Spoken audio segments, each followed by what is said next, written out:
నమస్తే, welcome to Master Key TV. ఇది సామాన్యుడి స్వేచ్ఛకు సంకేతం. నేను మీ ధూమ్ధామ్ దొరబాబు. ఈరోజు మన మధ్య ఒక స్పెషల్ గెస్ట్ ఉన్నాడు. స్పెషల్ అని ఎందుకు అంటున్నామంటే, తాను ఎదుగుతూ 10 మందిని ఎదిగించాలన్న ఆలోచనతోని సేవే లక్ష్యంగా పనిచేస్తున్నటువంటి వ్యక్తి. ఇటువంటి వ్యక్తిని గుర్తించి సేవారత్న అవార్డు కూడా వచ్చింది. ఆయన ఎవరో కాదు, చెలిమల్ల లక్ష్మీకాంత్ సునీల్ అన్న. ఆయన మన మధ్య ఉన్నారు. అతను సేవ చేయడానికి కారణాలు ఏంటి, ఎప్పటి నుండి చేస్తుండు, ఎందుకోసం చేస్తుండు, అతని రాజకీయ జీవితం ఏంటి, అన్ని అన్న మాటలు తెలుసుకుందాం. ముందుగా అన్నని ఇన్వైట్ చేద్దాం. అన్న నమస్తే. నమస్తే అండి. బాగున్నారా? బాగున్నాండి. అసలు చెలిమల లక్ష్మీకాంత్ సునీల్ అన్న ఎవరు? చెలిమన్న లక్ష్మీకాంత్ సునీల్ అన్న ఒక సామాన్యుడు, ఒక పేద దళిత బిడ్డ, ఒక బడుగు జీవుల కోసం పనిచేస్తున్నటువంటి ఒక సామాజిక ఉద్యమకారుడు అని కూడా చెప్పుకోవచ్చు. ఎక్కడ మీ ఊరు ఎక్కడ? మీ బ్యాక్గ్రౌండ్? మా ఊరు వచ్చేసి ఉమ్మడి కరీంనగర్ జిల్లా, ఇప్పుడు ప్రస్తుతం పిలువబడుతున్నటువంటి రాజన్న సిరిసిల్ల జిల్లా, బోయినపల్లి మండలం, తడగొండ గ్రామం మాది. నేను ఒక దళిత కుటుంబంలో జన్మించిన వాడును. మాది ఒక సామాన్య రైతు కుటుంబం. ఓకే. హైదరాబాద్ ఎప్పుడు? హైదరాబాద్లో నేను 2002 నుంచి హైదరాబాద్లో రావడం జరిగింది. నా విద్యాభ్యాసం మా బోయినపల్లి మండల కేంద్రంలో 10వ తరగతి అయిపోగానే ఇంటర్మీడియట్ కోసం హైదరాబాద్ రావడం జరిగింది 95లో. ఓకే. 93 to 95 నా ఇంటర్మీడియట్. సో నేను ఈ 95లో ఇంటర్మీడియట్ ముగించుకున్నాక విద్యాభ్యాసం కోసం సివిల్ ఇంజనీరింగ్ చేయడానికి గుంటూరు వెళ్ళిన. గుంటూరులో నా సివిల్ ఇంజనీరింగ్ కంప్లీట్ కాగానే హైదరాబాద్ వచ్చి ఎల్ఎన్టీలో 1 సంవత్సరం జాబ్ చేసి, ఆ తర్వాత ఒక ఇంజనీరింగ్ జాబ్ వస్తే రిపబ్లిక్ ఆఫ్ మాల్దీవ్స్ అని చెప్పి జాబ్ కోసం పోవడం జరిగింది. ఓకే. ఇంకా అక్కడ జాబ్ చేసుకొని హైదరాబాద్కి వచ్చిన తర్వాత ఇక 2002 నుంచి జీవితం స్టార్ట్ అయింది. ఇప్పుడు జాబ్ ఉందా? లేదండి, జాబ్కి రిజైన్ చేసాం. 2002లోనే రిజైన్ చేసి ఇంకా అప్పటి నుంచి రియల్ ఎస్టేట్ వ్యాపారం కానీ, ఆ రియల్ ఎస్టేట్ వ్యాపారం చేస్తున్న క్రమంలో మాకు జై భారత్ అని ఒక ఆర్గనైజేషన్ మీరు విని ఉంటారు. సో అప్పటి నుంచి కొంచెం ఈ ఉద్యమాల వైపు కానీ, అభ్యుదయ భావాల వైపు ఆ జనహర్ష కంపెనీలో చేస్తూ ఈ జై భారత్ అనేటువంటి ఒక స్వచ్ఛంద సంస్థలో ముందుకు సాగుతూ, అప్పటి నుంచి అసలు ఏంటి, అప్పటి వరకు నేనైతే ఈ డబ్బు, ఇది హోదా, ఉద్యోగాలే అనుకున్నాం. ఎప్పుడైతే ఆ జై భారత్ ద్వారా కొన్ని ఈ స్వచ్ఛంద సేవలకు కావచ్చు, లేకపోతే అనేకమైనటువంటి ఉద్యమాలకు అప్పటి మా ఎండి రమణమూర్తి గారు బాగా, అంటే ఆయన బ్రాహ్మడే కానీ దళిత భావాలు ఎక్కువ ఉన్న వ్యక్తి. ఓకే. సో ఆయన అడుగుజాడలు నడుస్తూ ముందుకు వస్తున్న తరుణంలో అంబేద్కర్ గారు, అంటే అంబేద్కర్ గారిని మేము దేవుడిగానే భావిస్తాం, కానీ ఆయనను సొంతం చేసుకోలేకపోయాం. ఎప్పుడైతే 2004 నుంచి టోటల్గా నేను అంబేద్కర్ వైపు డైవర్ట్ అయ్యి, అంబేద్కర్ గారి యొక్క ఆశయ సాధనల కోసం, అంబేద్కర్ గారి జన్మదినాలు కావచ్చు, ఆయన వర్ధంతులు కావచ్చు, సో అనేక కాలనీలలోకి వెళ్ళి ఆయన జన్మదినం రోజున లేకపోతే ఆయన వర్ధంతి రోజున ఈ రకంగా మేము అన్నదానాలు, రక్తదాన శిబిరాలు, పేదవాళ్లకు బట్టలు పంచడం కావచ్చు, నిజంగా మహానటుడు, ఆ మహానాయకుని గురించి ఎక్కువగా ప్రజల్లోకి తీసుకుపోయేటువంటి భాగ్యం నాకు దక్కింది. ఓకే. మంచి చదువు, మంచి ఉద్యోగం, మళ్ళీ సడన్గా ఈ టర్న్ ఎందుకు తీసుకున్నారు? అదే చెప్తున్నా, అంబేద్కర్ గారి ఆత్మ ఆవహించిందని చెప్పుకోవచ్చు ఒక రకంగా. అంబేద్కర్ వారు పట్టినరు. అంటే అప్పుడు వాస్తవంగా కూడా నేను ఈ జై భారత్ అనే దాని నుంచి వచ్చినాక కూడా వాస్తవంగా అంటే డబ్బు అనేది మంచిగా కడుపు నిండా జేబు నిండా ఉండేది. అసలు ఏంది వీళ్ళు ఎందుకోసం ఇట్లా చేస్తున్నారు, నిజంగా ఎవరి దగ్గర రూపాయి ఉండేది కాదు. అంబేద్కర్ వాదులని చెప్పుకుంటున్నారు కానీ ఉండదు. అరే ఇది ఎట్లా ఏంది అని చెప్పి, నిజంగా మనం ఉన్నోళ్ళం ఎందుకు చేయదు, pay back to the society అని చెప్పి అప్పుడు మా వంతుగా, అంటే ఇంతవరకు ఈ అంబేద్కర్ గారి సేవల్లో తరించిన ఏ ఒక్కరిని రూపాయి అడగకుండా మనకున్న దాంట్లో మనం పెట్టి మనం ఎందుకు చేయొద్దు.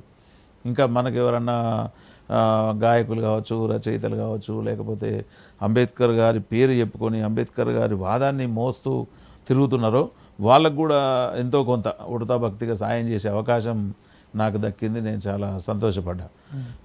తెలంగాణ దళిత సంఘాల ఐకాస అని ఒకటి పెట్టారు. దానికి సిద్దిపేటకు సంబంధించిన చంద్రన్న గారు అని ఉంటారు. ఆయన నన్ను చాలా ప్రభావితం చేశాడు. అంటే అన్న ఇది మనం ఇట్లా చేయాలని చెప్పి అప్పుడు మేము వార్షికోత్సవ సభలు, తెలంగాణ ఉద్యమంలో అసలు ఇంకా మా పోరాటాలు, మా కథలు నిజంగా అంటే చిన్న రాష్ట్రాల స్వాప్నికుడు, ఒక అంబేద్కర్ గారు ఆ రోజే రాజ్యాంగంలో రాసిండ్రు కాబట్టి ఆయన అనుకూలం కాబట్టి మా అంబేద్కర్ గారు చెప్పిండని చెప్పి అంబేద్కర్ గారి భుజాన్ని వేసుకొని తెలంగాణ రాష్ట్ర దిశ వైపు కూడా మేము బాగా ప్రయత్నం చేసినాం. చాలా అంటే ఒక రకంగా అంబేద్కర్ అంటే ప్రాణం ఇంకా. ఓకే. సో అంబేద్కర్ ప్రాణం వల్ల ఏం జరుగుతుందంటే ఒక బడుగు బలహీన అంటే ఒక ఎస్సీలే అనుకుంటారు చాలామంది, బడుగు బలహీన వర్గాలలో ఎవరు ఏ సమస్యలో ఉన్నా ఏ ప్రాబ్లంలో ఉన్నా అంబేద్కర్ గారి పేరు చెప్పుకోవడం, ముందుకు పోయి అధికారులతో కావచ్చు, పోలీస్ అధికారులతో కావచ్చు, ఇంకెవరన్నా ఉగ్రవాద మూకలతో కావచ్చు, లేకపోతే ఈ దళితులను అణచివేసేటువంటి అగ్రవర్ణ మూకలతో, ఈ రకంగా వాళ్ళతో మేము చాలా కొట్లాడి ఎందుకు భయపడతారు అని అంటే మా వెనక ఉన్న ఒక శక్తి అంబేద్కర్ గారు. సో మేము అంబేద్కర్ గారనే కాకుండా జగజీవన్ రావు గారి బర్త్డేలు, ఆయన వర్ధంతులు, అట్లాగే కాన్సీరామ్ గారిది, ఇంకా వీళ్ళందరి మహనీయుడు పూలే గారి ఆయన జయంతి వర్ధంతులను కూడా బాగా ఇష్టంగా చేస్తాం. బాగా ఇష్టమైనటువంటి మహనీయులు వాళ్ళు. మాకు తెలంగాణ ఉద్యమంలో పాల్గొన్నారా? తెలంగాణ ఉద్యమంలో పాల్గొన్నాం, బాగా అది చేసినాం. 7-8 సార్లు అరెస్ట్ అయ్యి జైలుకు పోలే కానీ పోలీస్ స్టేషన్లో పెట్టిర్రు. పొద్దున పెడితే రాత్రి దాకా వదిలిపెట్టేటోళ్ళు కాదు. ఆ దిల్సునగర్ ఆ ప్రాంతంలో కూడా బాగా అది చేసినాం. ఎప్పుడైతే ఆంధ్ర వాళ్ళు ఆ రోజు కొట్టిన చూడండి మన కానిస్టేబుల్ తెలంగాణ శ్రీనివాస్, కిష్టయ్య కాదండి, శ్రీనివాస్, జై తెలంగాణ అన్నందుకు ఎల్బీ స్టేడియంలో కొట్టారు కదా. ఆ రోజు వీళ్ళు మన గడ్డ మీద మీటింగ్ పెట్టడం మీద ఇంకా కూడా భయపడతలేరని మేము ఎల్బీ నగర్ మొదలుకుంటే మొత్తం మలక్పేట వరకు అన్ని షాపులు బంద్ చేయించినాం. సో కొన్ని జాగాలలో విధ్వంసం కూడా చేయడం జరిగింది. అప్పుడు పోలీసు వాళ్ళు మమ్మల్ని బంధించి నైట్ వరకు కూడా అందరూ పెట్టడం జరిగింది. నిజంగా అది ఒక అంటే స్వాతంత్ర ఉద్యమాన్ని మనం చూసినామో లేదో తెలియదు, అంటే మేము చూడలేదు, నేనైతే వింటా ఉంటే ఒక కథలాగా ఉంది. సో మనం ఎందుకు మన తెలంగాణ స్వాతంత్రం కోసం కొట్లాడొద్దని చాలా ఉత్సాహంగా ఉర్రూతలేసే అటువంటి ఆ ఉడుకు రక్తంలో బాగా కొట్లాడినామండి. తెలంగాణ వచ్చి 10 ఏళ్ళు అవుతుంది, ఎట్లా ఫీల్ అవుతున్నారు? తెలంగాణ నిజంగా రావడం చాలా సంతోషం. ఇప్పుడు అన్ని రాష్ట్రాల ఏర్పాటు వేరు, ప్రత్యేక తెలంగాణ ఏర్పాటుకు ఒక ప్రత్యేకత ఉంది. అంటే ఇది కేవలం ఆత్మగౌరవం కోసం, మన ఆత్మాభిమానం కోసం మనం ఏర్పాటు చేసుకున్న తెలంగాణ.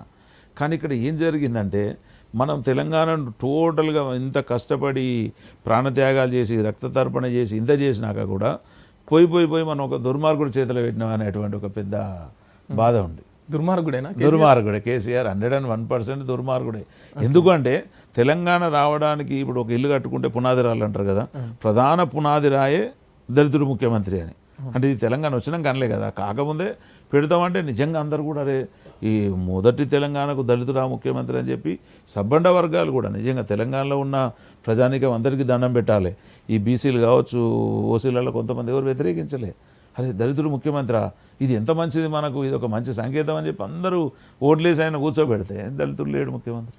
సరే, 2014లో దళితుని ముఖ్యమంత్రి చేస్తాని ఎజెండాతో ముందుకు వచ్చిండి, గెలిచిండి, ఆయన ముఖ్యమంత్రి అయ్యాడు. మరి 2019లో చెప్తున్నా కదండి, అప్పటి వరకు ఈయన ఏం చేసిండంటే అందరికీ తాయితలు కట్టి పెట్టేసిండు. ఒకవేళ ఇప్పుడు ఈ తాయి తిప్పితే నీ ప్రాణం పోద్దన్నాం అనుకోండి, ఎవడైనా తాయితు కట్టుకుంటాడు కానీ తెంపేయడు కదా. సో ఆ రకంగా ఆ తాయితు భయంతో అతి కష్టం మీద ఆ 4.5 ఏళ్ళు కూడా ఆయనను భరించక తప్పలేదు. వాస్తవంగా అది ఆయనకు ఉన్నటువంటి అపర చాణక్య రాజకీయాల ఏమంటారు అనుభవంలో అది మొత్తం రంగడించి ప్రజలను మోసం చేయడంలో దిట్ట కాబట్టి అది 3వసారి పాచిక చెల్లలేదు. ఖచ్చితంగా ఆయన అవినీతిపరుడు. నిజంగా దుర్మార్గమైన ప్రభుత్వంలో దుర్మార్గమైనటువంటి దుర్భర జీవితాలు అనుభవించడం. ఓకే. కరోనా వచ్చిన సమయంలో ప్రజలంతా అల్లాడుతున్నప్పుడు మీ సేవలు అందించారని విన్నాను. ఎటువంటి సేవలు అందించారు? నిజంగా అండి, కరోనా అనేది అదొక అంటే నిజంగా మర్చిపోలేని ఒక చెడు దుర్ఘటన. అది ఒకటి, దాన్ని ఊహించుకుంటేనే ఒక రకమైన భయానకరమైన వాతావరణం.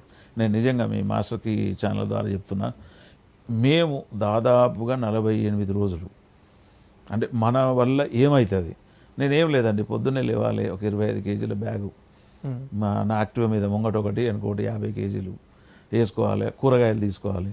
మనోళ్ళు ఎక్కడున్నారు, వాళ్ళకి ఏం అందుతలేదు, పోవాలి, గ్లౌజెస్ మొత్తం ప్యాక్ చేసుకొని పోవాలి, ఇచ్చుకుంటూ రావాలి. నేను ఏదైనా చేస్తే నాకు ఒక అలవాటు ఉంది, నేను వాట్సాప్లో కానీ ఫేస్బుక్లో కానీ బాగా అంటే అది తెలవాలి ప్రజలకు.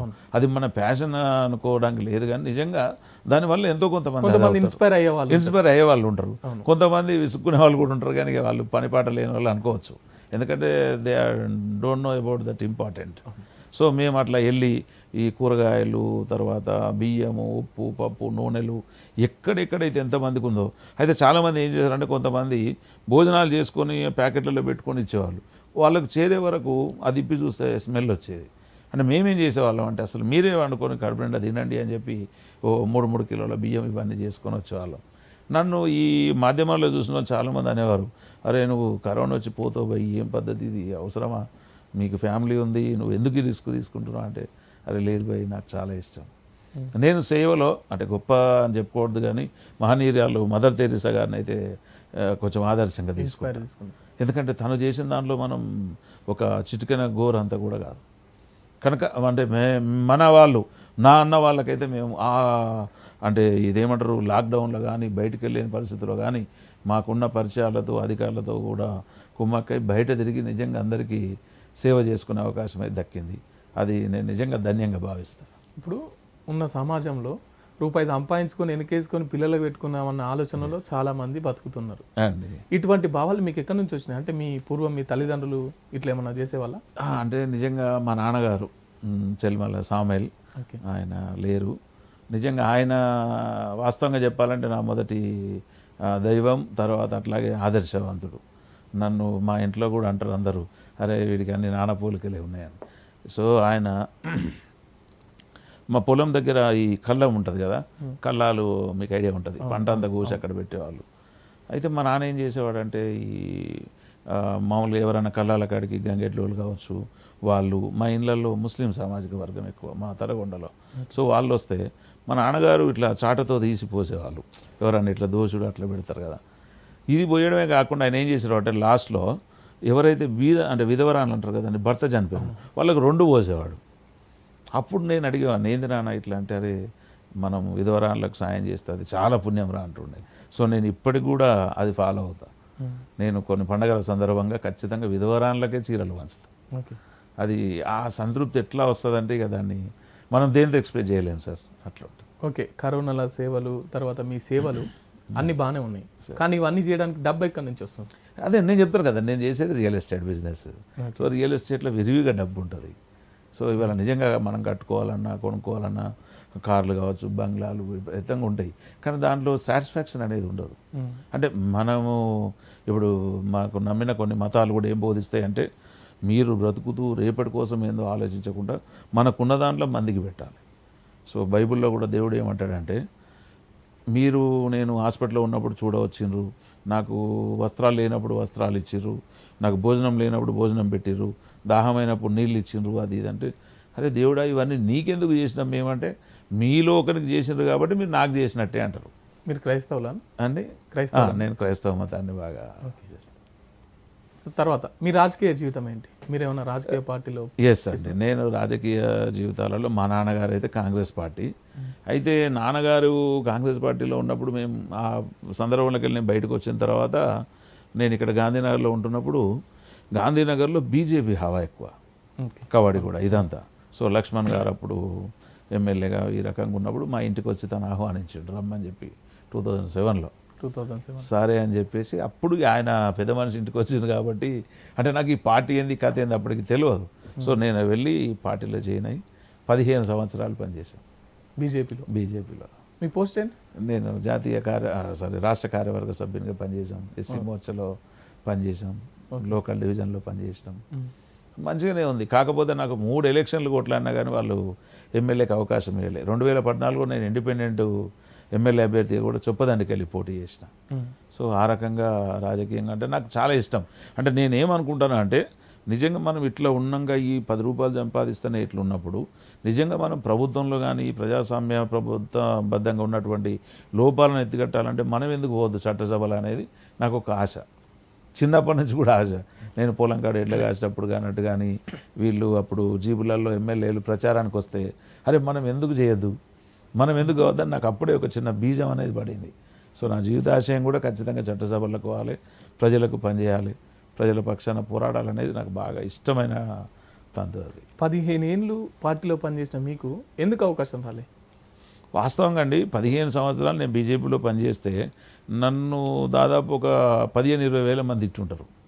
అంటే తిట్టనోడు పాపాత్ముడు ఏందా పోయిపోయిగా బీజేపీలో ఉన్నావుగా బీజేపీలో ఏంది నీకేం పని లేదా నీకు ఏ పార్టీ దొరకలేదా నువ్వు ఎందుకు ఉండవు అది ముస్లింలకు వ్యతిరేకం క్రిస్టియన్లకు వ్యతిరేకం అన్నిటికంటే ముఖ్యంగా దళితులకు వ్యతిరేకం ఏందా అని అంటే నేను సమాధానం చెప్పుకునేవాడిని అరే అంబేద్కర్ గారికి భారతరత్న ఇచ్చింది బీజేపీ తర్వాత పార్లమెంట్లో అంబేద్కర్ గారి విగ్రహం పెట్టించింది బీజేపీ సో దళితులను ఏం తక్కువ చూసిందబ్బా మహనీయులను చూస్తుంది అనుకున్నాం కానీ నిజంగా ప్రజాస్వామ్య పార్టీ అయితే కాదు అంటే అందులో ప్రజాస్వామ్యం అయితే లేదు ఏముందంటే కేవలం అందులో ఏమైనా రికమెండేషన్స్ కానీ నేను కూడా అనుకుంటా మొన్న లాస్ట్లో కూడా నేను కంటోన్మెంట్ అడిగినాం అడిగితే కూడా లాస్ట్ 22వ తారీఖు వరకు ఇస్తామని చెప్పేసి ఎవరైతే కాంగ్రెస్ పార్టీలకు వెళ్ళి వచ్చిండ్రో ఆయనకు ఈ కంటోన్మెంట్ అనేది ఇవ్వడం జరిగింది అంటే బీజేపీలో కష్టపడి 15 సంవత్సరాలు అంటే తక్కువ కాలం కాదని ఈ కాలంలో కూడా గుర్తించలేదు అని అంటే ఇంకెంతకాలం ఉంటే గుర్తిస్తారు బీజేపీలో పదవులు ఉన్నోడికే పదవులు ఇస్తారు పదవులు అనుభవించిన వాడికి పదవులు తప్ప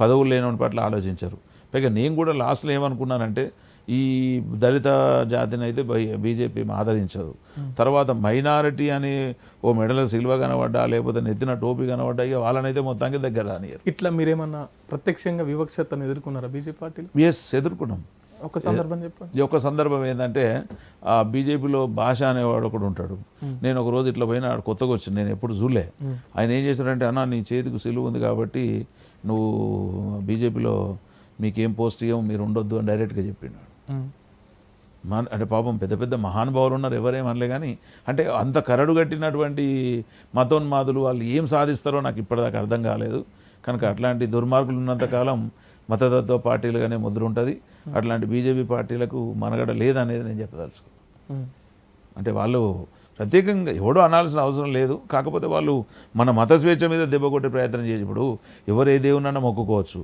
పైగా నా నన్నోడి పేరు భాష అదొక ముస్లిం పేరు వాళ్ళ అమ్మ నాన్న ఎన్ని మొక్కులు మొక్కితే ఆ భాషలకు ముస్లిం దేవుని కొడితే మొక్కిండు కానీ ఆ పేరు పెట్టుకొని కూడా వాడు ఇతరులను అది చేయడం అనేది నాకు నచ్చలేదు అంటే మీరు ఒక దళిత సామాజిక వర్గం తర్వాత క్రైస్తవులు అందుకని చెప్పేసి మీకు టికెట్ ఇవ్వకుండా అని నేను అనుకుంటున్నాను 100%. ఎందుకంటే ఈ బీజేపీలో ఎట్లుంటుందంటే పైనుంచి కింద నుంచి పైకి పైనుంచి కిందికి అంతా స్క్రూటినింగ్ జరిగే వరకు ఏ కొంచెం అంతా ఈ మత వాసన కావచ్చు కుల వాసన వస్తే పక్కన పెట్టేస్తారు అది నాకు జరిగింది అంటే నాకు ఏర్పడలేదు కానీ నా వెనకాల ఏం జరిగిందో తెలియదు బ్యాక్గ్రౌండ్ పరోక్షంగా ఇదంతా జరిగింది ప్రత్యక్షంగా చేసే ధైర్యం దమ్ము లేదు కానీ పరోక్షంగా మాత్రం చేసి పక్కకు పెట్టారు కనుక 15 సంవత్సరాలు మా రాజకీయ జీవితం అడవికి కాసిన వెన్నెల్లాగా అయిపోయింది బీజేపీ పార్టీ గురించి చెప్పాలంటే ఏం చెప్తారన్న 15 ఏళ్ళు పనిచేసారు కదా బీజేపీ పార్టీ గురించి నేను చెప్తున్నా కదండి బీజేపీ పార్టీ సిద్ధాంతపరమైన పార్టీ అని చెప్పుకుంటారు తప్ప ఇలా సిద్ధాంతాలు కూడా కరువైనవి సిద్ధాంతాలు కూడా లేవు ఆ మాట చెప్పుకునే హక్కు బీజేపీ పార్టీకి లేదు ఉండదు కూడా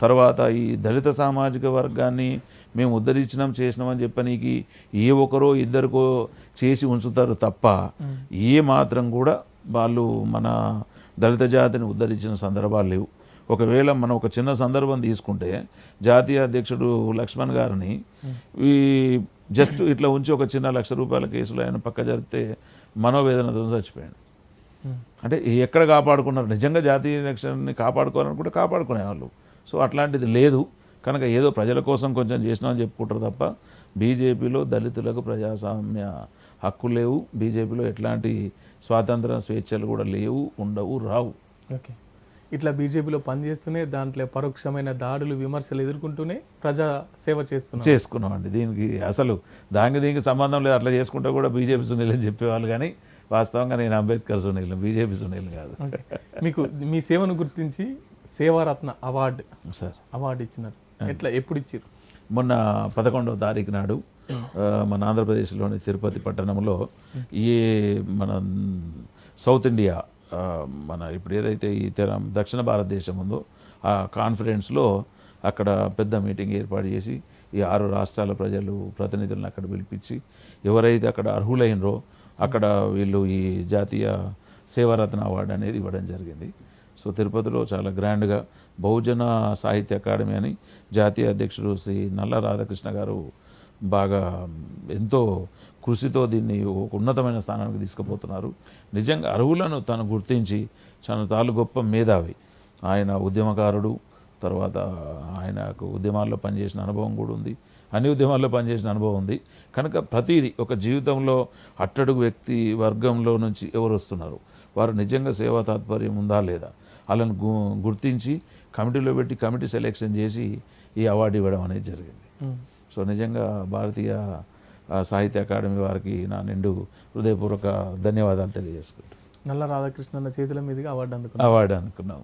అయితే యాక్చువల్గా ఆ రోజు మన ఆర్ కృష్ణయ్య గారు ఎంపీ రాజ్యసభ గారు రావాలి, ఆయన ముఖ్య అతిథిగా వేసుకున్నాం, కానీ ఏదో అనివార్య కారణాల వల్ల తను రాకపోయాడు. ఆ రోజు మన మిట్టపల్లి సురేందరు, తర్వాత ఈ రియాజ్ అహ్మద్ అన్న అని చెప్పేసి బొగ్గుబాయి కార్మికుల ఆయన లీడరు. ఇంకేమన్నా అవార్డ్స్?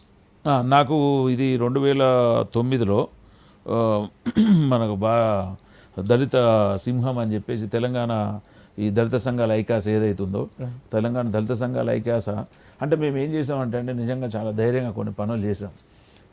జన్నారం పోలీస్ స్టేషన్లో ఒక పోలీసు ఏమంటారండి ముదిరాజు వర్గానికి సంబంధించిన మన ఎస్సీ అమ్మాయిని ప్రేమించి పెళ్లి చేసుకోవట్లేదు. మేము వెళ్ళి జిన్నారం పోలీస్ స్టేషన్లో దగ్గరుండి సిఐ అందరిని కూర్చోబెట్టి అమ్మాయిని తీసుకుపోయి పోలీస్ స్టేషన్లో పెళ్లి చేసి వచ్చాం. అరే అసలు ఒక పోలీసును దొరకబట్టి నువ్వు పెళ్లి చేయడం ఏందని చెప్పి మమ్మల్ని బాగా ఆ సిఐ గారు అప్పుడు నాయక్ గారు ఉండే అప్రిషియేట్ చేసిండ్రు. అసలు మేము ఎక్కడ చూడలేదన్నా అని. వీళ్ళు అమ్మాయిలు కూడా భయపడరు, అయ్యాక పోలీస్ స్టేషన్లో ఎట్లా అంటారు మీరు, వాళ్ళు మనల్ని కొడతారు తిడతారండి, మనమే ఎట్లా చేయడో దాని మీద మాట్లాడదాం, పని అవసరం అయితే డీజీపీ దాకా తీసుకుపోదాం అని చెప్పి తీసుకుపోయి ఆయన రూమ్లో కూర్చోబెట్టి వాళ్ళ తల్లిదండ్రులు రప్పించి పోలీస్ స్టేషన్లో అమ్మాయికి పెళ్లి చేసి వచ్చినాం. అప్పుడు వీళ్ళు మనల్ని అందరు గమనించి, అరే అన్న నువ్వు సింహధైర్యం నీది, అసలు పోలీసు వాళ్ళకే మనం భయపడాలి, నువ్వు పోలీసులకు భయపడకుండా ఆ పోలీస్కి అమ్మాయిని ఇచ్చి పెళ్లి చేసినావు చూడు, అది నీ ధైర్యం అని చెప్పేసి దళిత సింహం అనే అవార్డు ఇవ్వడం జరిగింది. తర్వాత 2016లో ఢిల్లీలో ఈ సేవలకు గుర్తింపుకు గాను జాతీయ doctor BR Ambedkar national award వచ్చింది. అది నా జీవితంలో మర్చిపోలేని సంఘటన. చాలా అప్పుడు రామ్ విలాస్ పాస్వాన్ గారు ఉండే, సో వారి చేతుల మీద జరగడం జరిగింది. తర్వాత 2019లో మన గవర్నమెంటు ఇప్పుడు ఉన్నటువంటి అంబేద్కర్ జయంతి ఉత్సవాల సందర్భంగా దళిత రత్న అనే అవార్డు రవీంద్ర భారతిలో తీసుకోవడం జరిగింది. ఆ తర్వాత వచ్చేసి బహుజన బంధు అని చెప్పేసి దళిత కళ్యాణ వేదిక వాళ్ళు ఒకటి ఇచ్చారు. అంటే అన్న ఓన్లీ ఎస్సీలనే కాదు, ఈయన ఎక్కువ పనిచేసేది, నేనైతే ఎస్సీ ఎస్టీలలో బాగా ఏదన్నా ఉంది అంటే మాత్రం వెళ్ళిపోతామండి. అక్కడ మన ప్రాణం ఉంటుందా పోద్దా తర్వాత సంగతి మనల్ని కాపాడుకోవాలి. అన్నిటికంటే ముఖ్యం న్యాయం గెలవాలి. అన్యాయంలో మాత్రం అండి అవతలోడు ఎంత పెద్దోడు వచ్చినా మేము మాత్రం తగ్గేది లేదు, 100% అక్కడ న్యాయం జరగాలి. అది భూమి పంచాయతీ కావచ్చు, కుటుంబ పంచాయతీ కావచ్చు, ఇంకా ఏ అన్యాయం జరిగినా కానీ 100% న్యాయం చేసుకొని వస్తాం. అక్కడ ఊరిలో 600 మంది ఉంటారు, మేము ఇక్కడికి వెళ్ళి ముగ్గురే పోతాం, కానీ న్యాయాన్ని గెలిపించుకొని వస్తాం, భయపడే ప్రసక్తే లేదు. కనుక ఇందులో మేము చేసే దాంట్లో నాకు మన ఎస్సీ ఎస్టీలు ఎంతమంది ఉన్నారు అంతకంటే ఎక్కువ బహుజనులతో నాకు ఎక్కువ సంబంధాలు ఉంటాయి. ఈ మున్నూరు కాపు కావచ్చు, పద్మశాలి కావచ్చు, ఈ ఎక్కువ కులాలలో మ్యాక్సిమం అందరూ అరే మనోడు అంటారు. మేము అడిగి పోయినాం అనుకోండి, నేను ఎస్సీలు అంటే ఎవరు నమ్మరే, నువ్వు మా ఊడివే కాబట్టి వచ్చినావు అంటారు. కనుక నాకు ఈ బహుజన బంధు అవార్డు వచ్చినప్పుడు నేను చాలా సంబరపడ్డా. మొన్న రీసెంట్గా అన్న కూడా ఫోన్ చేసి, అన్నకి ఇట్లా మేము మీ కొన్ని చూసినాం ఆ సమయంలో మీకు ఈ సేవారత్న అవార్డు ఇవ్వాలనుకుంటున్నాను అన్నప్పుడు నేను చాలా సంబరపడ్డా. అన్నకి వెళ్ళి ఫోన్ వచ్చింది, కమిటీ ఫోన్ వచ్చింది, తర్వాత వాళ్ళ కార్యాలయానికి పిలిచి నియామక పత్రం ఇచ్చినప్పుడు చాలా సంబరపడ్డాం. మొన్న 11వ తారీఖు నాడు ఫిబ్రవరిలో వెళ్ళి తిరుపతిలో అవార్డు తీసుకొని రావడం జరిగింది. రాగానే నిన్న సమావేశం పెట్టి మీడియాతో మాట్లాడితే కూడా ఇవాళ ఒక 10-12 పేపర్లు రాసినాయి, అరే అన్న నిజంగా గ్రేట్ అది ఇదని. కనుక ఇదంతా కూడా అండి మన సేవ అనేది చేసుకుంటూ పోతే గుర్తింపు అనేది అదే వస్తుంది. అయితే ఇందులో సేవలో రకరకాలు ఉంటాయి. కొంతమంది నటించే సేవ ఉంటుంది, కొంతమంది అవార్డుల కోసం చేసే సేవలు ఉంటాయి. కానీ నిజంగా హృదయపూర్వకంగా మనం అంకిత భావంతో పనిచేసినప్పుడు వచ్చే ఆ గుర్తింపును మనం దేంతో వెలగట్టలేం. వాటికి నిజంగా చరిత్రలో మనకు స్థిరస్థాయిగా పేరు ఉంటుందని నేను ఆశిస్తున్నాను. అనేక మంది కూడా దళిత బహుజనులు కూడా నిజంగా మన జాతుల కోసం మనం పనిచేద్దాం. ఎస్సీ ఎస్టీ బీసీ అగ్రవర్ణాలకు ఎక్కడ అన్యాయం జరిగినా ముందుని పోరాడదాం. వాళ్ళకి ఏం అన్యాయం జరిగినా ప్రభుత్వం నుంచి కావచ్చు, ప్రజాప్రతినిధుల నుంచి కావచ్చు, అగ్రవర్ణాల నుంచి కావచ్చు, భూమి విషయంలో కావచ్చు, ఫ్యామిలీ ఎక్కడ జరిగినా కానీ ముందుండాలి. నేను మాత్రం దళిత బహుజనుల పక్షాన పోరాడడానికి, వాళ్ళకి సేవ చేయడానికి సదా ముందుంటానని మీ మాస్టర్కి ఈ తరపున తెలియజేస్తున్నాను. ఓకే అన్న, ఇందాక మీరు మాట్లాడుతూ మమ్మల్ని చూసి ఇంత భయపడడానికి కారణం మా ఎన్నుకుంది అంబేద్కర్ అని చెప్పినారు. ఎస్. అయితే కొంతమంది ఏం మాట్లాడుతున్నారంటే అంబేద్కర్ ఈ దేశానికి స్వాతంత్రం అన్న వద్దు అన్న వ్యక్తి అసలు రాజ్యాంగానికి జస్ట్ ఆయన చైర్మన్ ఉన్నాడు అంతే తప్ప రాజ్యాంగ నిర్మాత ఆయన కాదు అని చెప్పేసి చాలా దాడులు అంబేద్కర్ పైన జరుగుతున్నాయి, అంబేద్కర్ భావజాలం పైన. ఎట్లా చూస్తారు దీన్ని? నిజంగా అండి, అంబేద్కర్ గారి గురించి నేను కూడా ఒక దగ్గర విన్నా. అంబేద్కర్ గారి పేరు బయటికి రావద్దు అని ఒక్క రోజుకు 16 లక్షల రూపాయల ఖర్చు పెట్టి కొంతమంది ఉన్మాదులు, వీళ్ళు ఉగ్రవాదులని కూడా అనొచ్చు, వీళ్ళని పెట్టి అంబేద్కర్ గారి పేరును కిందికి తీయడానికి ప్రయత్నాలు జరుగుతూ ఉన్నాయి. కానీ 101% ఈ దేశానికి లేకపోతే ప్రపంచ మేధావి అంబేద్కర్ గారు. అంబేద్కర్ గారి మీద ఎప్పుడు విషప్రయోగాలు జరుగుతూనే ఉంటాయి. నిజంగా ఆయనను చంపిన దాంట్లో కూడా విషప్రయోగం ఉంది.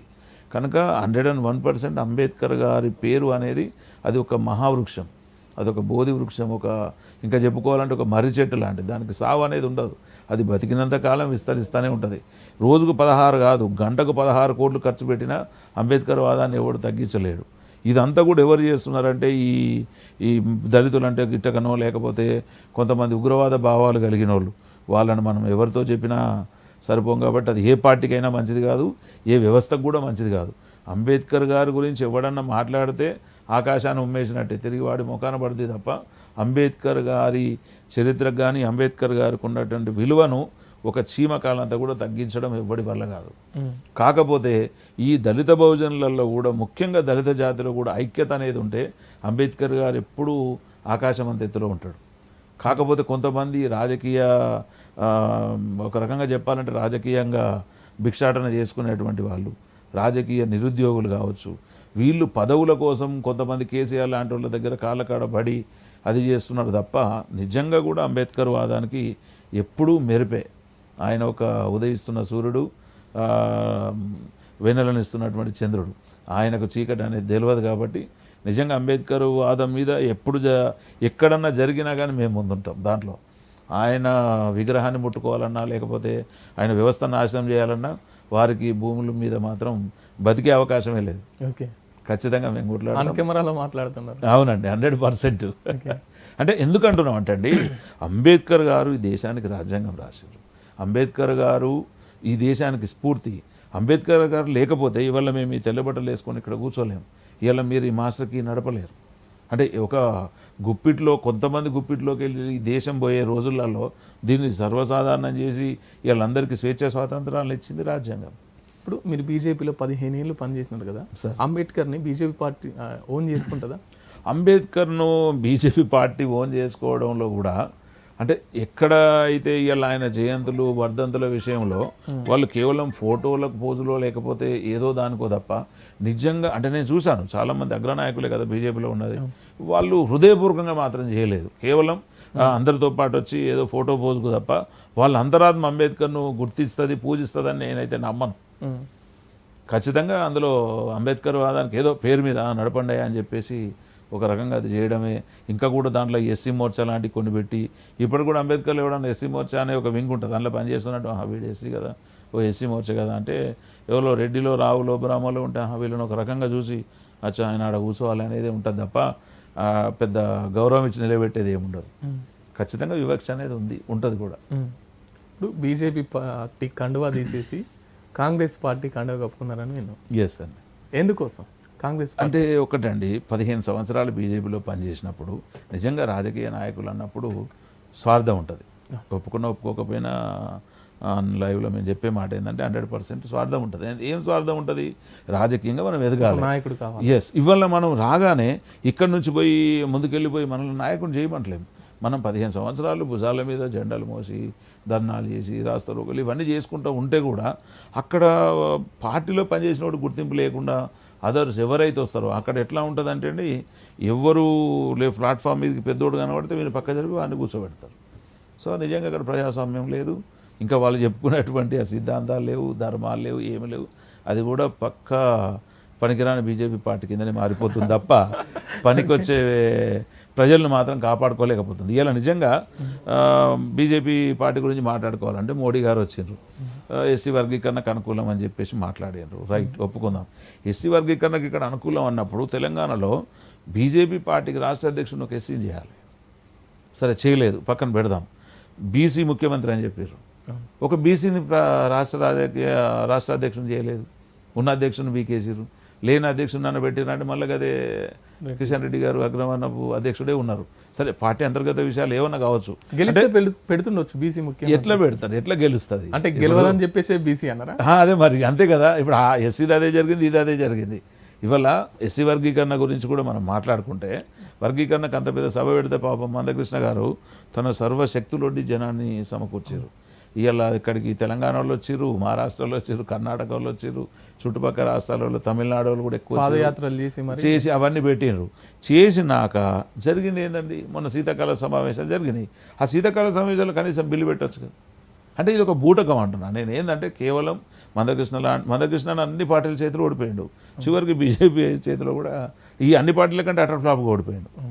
ఇవాళ బట్టి విక్రమార్క అన్న కావచ్చు, దామోదర్ రాజనరసింహ గారు కావచ్చు, రేవంత్ రెడ్డి గారు కావచ్చు, ఏమంటున్నారు, మేము వర్గీకరణ కట్టుబడి ఉన్నామంటున్నారు. అంటే ఇది ఏదో తెలంగాణ రాష్ట్రానికి స్పెషల్ స్టేటస్ ఎప్పుడు రాదు. సో అది అక్కడ జరగాలి, అక్కడ చట్టం జరుగుతుంది, కానీ ఇక్కడ రాదు. అంటే నేను ఈ విషయాలు ఎందుకు మాట్లాడుతున్నా అంటే, బీజేపీ దళితులలో అత్యధికంగా మాదిగ జాతిని మళ్ళీ మోసం చేసింది.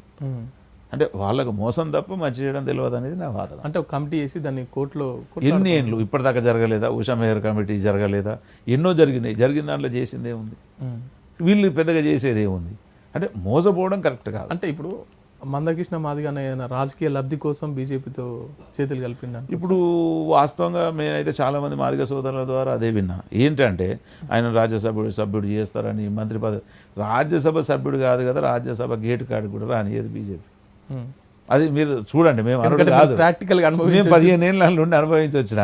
ఒకవేళ నాది ఇది ఎవరన్నా మా సోదరులు చూస్తే కూడా వింటే కోపం వస్తుంది, కానీ ప్రాక్టికల్గా అనుభవించినాక అరే సున్నీలే కరెక్ట్ అనే రోజు వస్తుంది.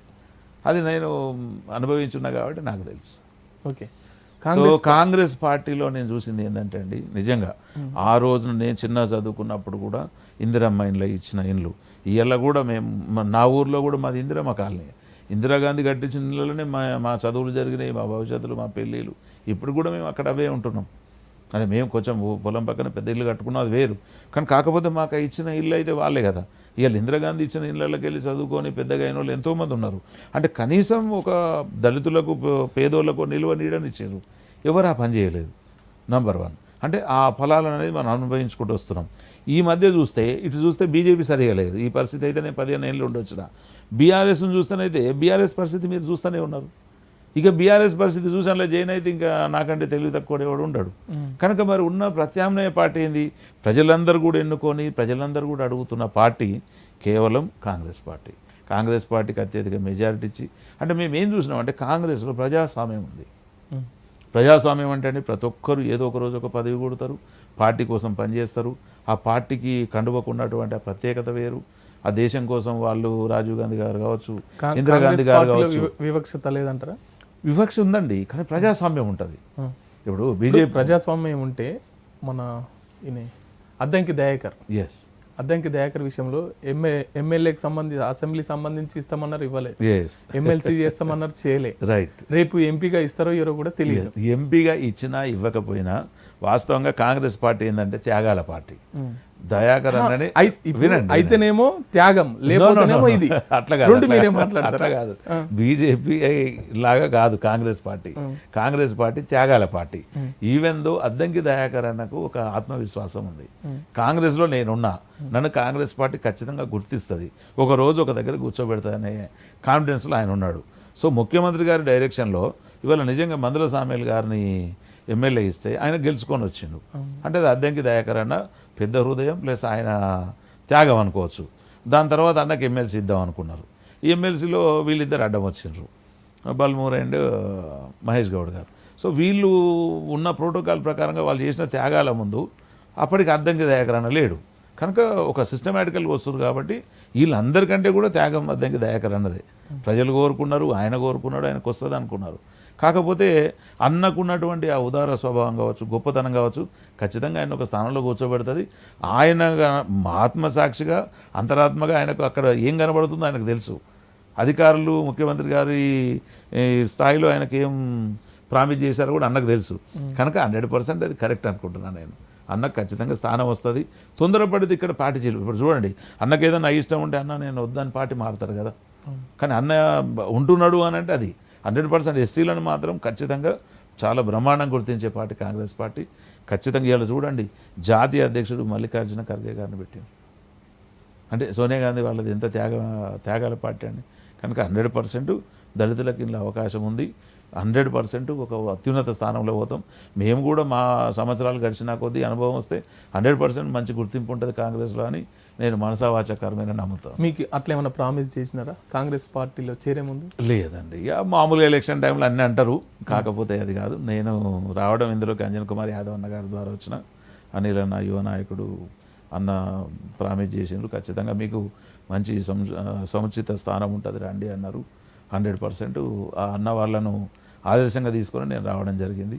100% ఏదో ఒక రోజు నేను మళ్ళీ మీ స్టూడియోకి వస్తాను, వాళ్ళు మాత్రం గుర్తిస్తారనే నమ్మకం మాకుంది. ఒకవేళ రేపు పొద్దుగాల ఎమ్మెల్యే అయితే ఈ సేవలు ఇట్నే ఆగిపోతాయా? నో భలే వస్తుంది. దాని గురించి ఇంకొక ఆలోచన లేదు. నేను మా నాన్నగారి పేరు మీద కూడా చెల్మల్ల సామెల్ చారిటబుల్ ట్రస్ట్ అని కూడా ఒకటి రిజిస్ట్రేషన్ చేసి పెట్టిన. నాకు ఒకటే అండి, అంటే సేవలో ఉండేటువంటి ఆ మజా వేరు, సేవలో ఉండేటువంటి ఆ వచ్చే సంతృప్తి 100 కోట్లతో సమానం కాదు. ఖచ్చితంగా అది జరుగుతూ ఉంటాయండి, ఇంకా ఎక్కువ అవుతాయి తప్ప తక్కువ కావు. దానికి సపరేట్ ఒక వింగే పెట్టి చేయాలి. ఇప్పుడు ఏముంటుందండి, మనం ఇవాళ బ్రతుకుతున్నాం, దేవుడు మనకు అంబేద్కర్ రూపేణ మనకి ఇన్ని అవకాశాలు ఇచ్చిండ్రు, మనం ఇట్లా నడుస్తున్నాం. మీరు నమ్ముతారో నమ్మరో, అంబేద్కర్ అవకాశాలలో నా పిల్లలకు కానీ నాకు కానీ నేను ఎప్పుడు కోరుకోలే. కేవలం రిజర్వేషన్ ఎమ్మెల్యే సీట్ అడుగుతున్నా తప్ప పిల్లలను కూడా నేను ప్రైవేట్గా చదివించి, అంటే మన పిల్లలకు మనకు అవకాశం ఉంది కాబట్టి చదివించుకుంటే లేని వాళ్ళకు కూడా మనం అవకాశం ఇచ్చిన వాళ్ళం అవుతాం కదా అనే ఆ ఉద్దేశంలో నేను పోతుంటా తప్ప 100% అంబేద్కర్ ఆశయ సాధనలోనే ముందుకు నడుస్తాం. అంబేద్కర్ గారి ఆశీస్సులు ఉంటే ఖచ్చితంగా అసెంబ్లీలో అడుగు పెడతాం ఏదో ఒక. ఇప్పుడు అంబేద్కర్ సంఘాలలో పనిచేస్తున్నాను. ఎస్, నేను ఇప్పుడు తెలంగాణ దళిత సంఘాల ఐకాస అని ఉంది, దానికి నేను రాష్ట్ర వర్కింగ్ ప్రెసిడెంట్గా ఉన్నా. తర్వాత ఆల్ ఇండియా దళిత యాక్షన్ కమిటీ అని చెప్పి బెంగళూరులో డాక్టర్ చిన్నారామ్ అని ఉంటాడు, ఆయన నడిపిస్తున్నాడు మొత్తం ఆల్ స్టేట్లో. తెలంగాణ రాష్ట్రానికి నేను అధ్యక్షుడిగా పనిచేస్తున్నాను. తర్వాత తెలంగాణ నిరుద్యోగుల సంఘం అని చెప్పి ఇది కేసీఆర్ గారు పెట్టినప్పుడు తెలంగాణ భవన్లో, సో దానికి కూడా నేను వర్కింగ్ ప్రెసిడెంట్గా పనిచేస్తున్నా. నిజంగా దళితులు అంటే ఈ అన్ఎంప్లాయ్మెంట్ మీద మంచి కొట్లాట పేపర్ అవి ఉంటుండే, ఆయన ఉన్నప్పుడు మాత్రం అణచివేసిండ్రు. సో ఇప్పుడు రేవంత్ రెడ్డి గారు వచ్చిన తర్వాత ఉద్యోగాలకి ఓపెన్ అయినాయి కాబట్టి నిరుద్యోగుల సంఘానికి పెద్ద పని ఉండదు అనుకుంటున్నాను నేను. అదే అండి. ఇంకా భవిష్యత్తులో మీ కార్యక్రమాలు ఎలా ఉండబోతుంది? భవిష్యత్తులో నా కార్యక్రమాలు ఒక్కటే అండి, మానవ సేవే మాధవ సేవ అనేది నేను బాగా నమ్మిన వ్యక్తిని. 100% మనిషికి చేసిన సేవ దేవుడికి చేసిన సేవతో సమానం కాబట్టి 100% నేనైతే ప్రజాసేవలో ముందుకు పోవడానికి సర్వదా సంసిద్ధం. నా కుటుంబం కూడా నన్ను ఎప్పుడు డిస్టర్బ్ చేయరు, నాకు చాలా సపోర్ట్ ఉంటుంది. ఇంట్లో నుంచి ఏదైనా సేవ అది ఇదంటే కూడా అయ్యో కనీసం ఎందుకు అని ఒక్కరోజు కూడా నాకు ఆబ్జెక్షన్ ఉండదు. ఇప్పుడు దళిత సంఘాలు కానీ అంబేద్కర్ సంఘాలు ఏమవుతున్నాయంటే ఒక వ్యక్తి కొంత రాజకీయ చైతన్యం పొందిన తర్వాత తానే ఒక సంఘం పెడుతున్నాడు. అవును, అట్లా గల్లీకి ఒక సంఘం అయిపోయింది. అట్లా మీరేమన్నా సంఘం? లేదండి, ఆల్రెడీ తెలంగాణ దళిత సంఘాల ఐకాస్ అనేది నడుస్తుంది, దాంట్లోనే ఉంటాం. నాకు ఒకటండి, ఏ సంఘం అనేది ఇంపార్టెంట్ కాదు. అంబేద్కర్ గారికి మనం pay back to the society ఏం చేయగలుగుతున్నాం, ఆయన పేరును ప్రజలకు ఎట్లా తీసుకుపోగలుగుతాం, ఆయన జయంతులు కావచ్చు వర్ధంతులు కావచ్చు, ఆయన గొప్పతనాన్ని మనం ఏ రకంగా ముందుకు తీసుకుపోతాం అనేది లెక్క తప్ప ఏ సంఘం జెండా కప్పుకుంటానో మనము దాంట్లో బాగా బలహీనం అవుతాం తప్ప అంబేద్కర్ గారు కూడా పేరు రాదు. నిజంగా ఒకటే అండి, ఒక సంఘాన్ని నడిపించాలంటే నిజంగా మన దగ్గర డబ్బు ఉండాలి.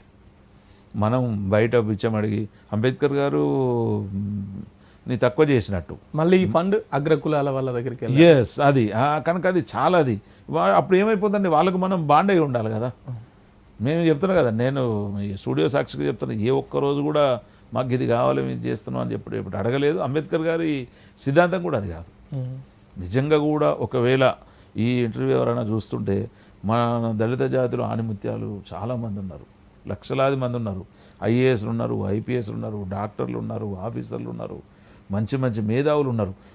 మనమే pay back to the society అని అంబేద్కర్ వాదాన్ని ముందు పెట్టుకొని అంబేద్కర్ను పతాక స్థాయికి నిలబెట్టుకోవాలి తప్ప ఎవరి కాళ్ళకాడికి పోయి భిక్షాటన అడిగి అంబేద్కర్ పనిచేయాల్సిన అవసరం అయితే ఎవరికి ఉండొద్దు, రావద్దని కోరుకునే వాళ్ళలో నేను ప్రథముని. ఓకే, చివరిగా మా మాస్టర్ టీ ప్రేక్షకులకు కానీ సమాజానికి కానీ ఏం చెప్పాలి? మేము ఒకటే అండి, మాస్టర్ కీ అనేది కూడా నిజంగా బాగా దమ్మున్న ఛానల్, ధైర్యం ఉన్న ఛానల్.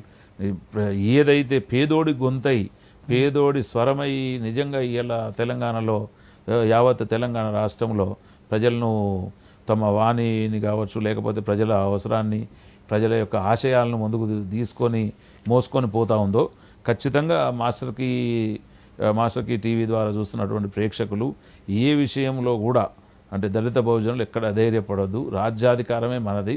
ఖచ్చితంగా మనం కూడా అంబేద్కర్ గారి సేవలో తరిస్తూ అంబేద్కర్ గారి పేరుని కావచ్చు, రాజ్యాంగం మన బాబు జగజీవన్ రావు గారి పేరు కావచ్చు, పూలే కావచ్చు, సావిత్రిబాయి పూలే గారు కావచ్చు, సో మహోన్నతులను మహనీయుల ఆశయాలలో ముందుకు పోవాలి. ఖచ్చితంగా అట్లా పోతేనే మనకు మానవుడిగా గుర్తింపు ఉంటుంది తప్ప స్వార్థాలతో పనిచేయద్దు అనేది నా విన్నపం. ఓకే, థ్యాంక్ యూ అన్న, మీ విలువైన సమయానికి కేటాయించిన. చూస్తున్నారు కదండి, మాధవ సేవే మానవ సేవ అన్న లక్ష్యంతో పనిచేస్తూ అలాగే రాజకీయంలో అడుగుపెట్టి ప్రజలకు మరింత సేవ చేయాలనే అన్న ఒక ఆలోచన చాలా గొప్పది. కోరుకుందాం అందరం 2029లోనైనా అన్నను శాసనసభ అడుగు పెట్టాలని కోరుకుందాం. అన్న మా సపోర్ట్ ఎప్పుడు ఉంటుంది. థ్యాంక్ యూ అన్న. చూస్తూనే ఉండండి మాస్టర్ కి టీవీ, ఇది సామాన్యుడి స్వేచ్ఛకు సంకేతం.